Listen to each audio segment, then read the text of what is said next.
I'm dedicating this book to the people who write to me. Day after day, in they come. People's views, experiences, anxieties, and above all, their questions. They come by letter, by email, to my website, or in reaction to the Rest is Politics podcast that I do with former Tory Cabinet Minister Rory Stewart, or the newspaper I write for, The New European. They come in their droves too, amid all the bot abuse and troll insults on social media.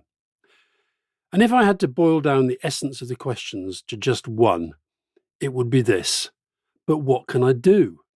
Hence the title of the book, and hence the dedication to those who write to me in such numbers, for it is they who have inspired me to help them find the answer, so that they just do it in whatever way they can.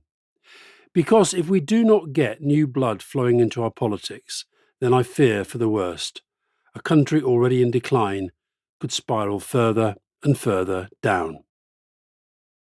Where I'm optimistic is that amid the anger I see in all these comments and conversations, I also witness so much passion and potential that unleashed really could change things fast. Unfortunately, that potential all too often threatens to be overwhelmed by a deep sense of frustration and powerlessness.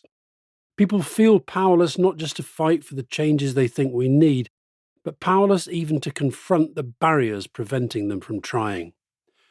That feeling of powerlessness in turn swiftly becomes one of hopelessness, which all too often not only makes people give up the fight, but threatens their mental health too. As human beings, we are nothing without hope. Hope that we can make a difference and so have a sense of purpose in our lives. Hope that we can improve life for ourselves and for others we care about. The questions I receive come from people of all ages, but many are from teenagers and students. It strikes me that if a young person is getting in touch with a man in his mid-60s like me, not a politician but in the political arena, not a journalist but in the media world, with strong views I'm always prepared to defend, with lots of experience of campaigns and trying to make change happen, and lots of experience of managing poor mental health and still going, it's because they haven't yet reached the hopeless stage, but they might be heading there. I try my best to come up with answers, but I confess there are times when I share their sense of hopelessness.